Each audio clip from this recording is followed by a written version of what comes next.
On a cold Detroit morning, the hospital moved the way it always did. Quiet urgency, soft footsteps, the low hum of machines, and lives hanging in delicate balance. Nurses hurried between wards. Doctors studied charts. Patients waited, unaware that in the basement of this place meant for healing, a deadly decision was already in motion. No one noticed the man at first. He walked through the hospital with purpose, his expression tight, his jaw clenched as if holding back something heavy. He didn't look lost. He didn't ask for directions.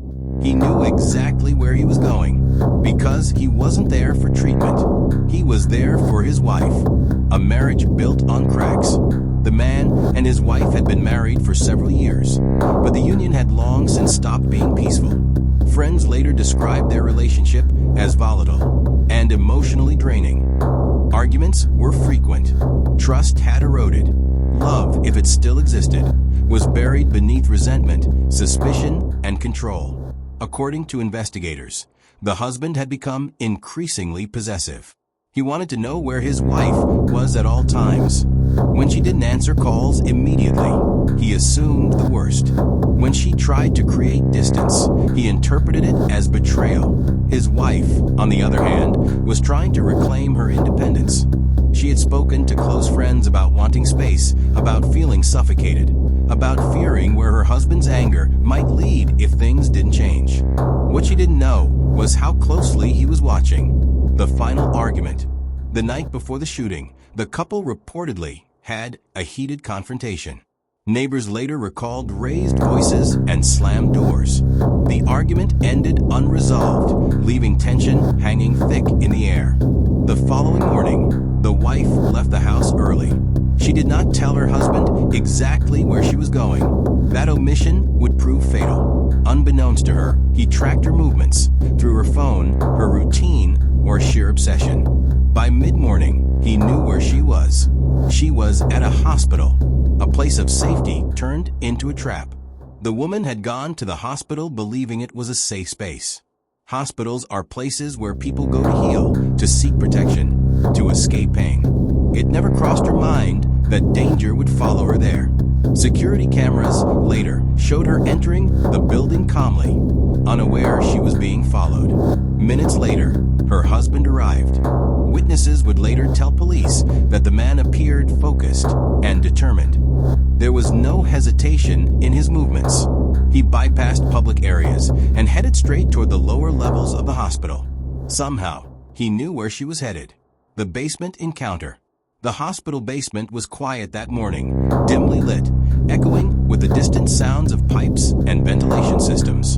It was a place rarely visited by patients or staff unless necessary. That's where he found her. What happened next unfolded in seconds. Surveillance footage, later reviewed by detectives, showed the husband approaching his wife. She appeared startled when she saw him. Witnesses would later say she tried to speak, possibly to calm him, possibly to ask why he was there. She never got the chance.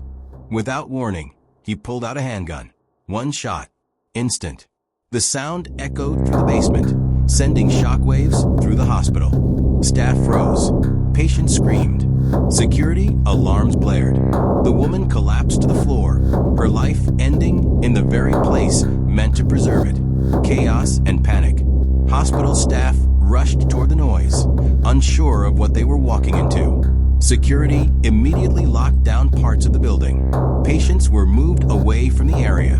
Doctors and nurses trained to save lives now found themselves confronting an irreversible tragedy. The shooter did not fire again. After killing his wife, the man stood there briefly, according to police, appearing stunned by what he had done. He did not flee immediately.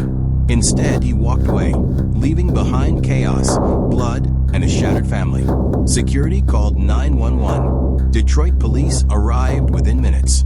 The arrest. The man was apprehended not far from the hospital. He did not resist arrest. Officers later stated that he appeared calm, almost detached, as if the violence had already drained everything out of him. When questioned, he reportedly admitted to tracking his wife and bringing the weapon with him. The act, police said, was not spontaneous. It was deliberate. He had gone to the hospital knowing exactly what he intended to do. A life reduced to headlines. The victim was more than a name in a news article. She was a daughter, a friend, a coworker. Colleagues described her as hardworking and kind. Friends said she had been trying to rebuild her life, hoping for peace after years of emotional turmoil. She didn't deserve this, one friend said tearfully. She was trying to escape the chaos, not die in it. Her family was devastated. What made the tragedy even harder to accept was the setting. Hospitals are supposed to be sanctuaries. Instead, hers became the scene of her death. The larger pattern. As investigators pieced together the events, a familiar pattern emerged. One seen far too often in domestic violence cases. Possession masquerading as love. Control disguised as concern. Rage fueled by rejection.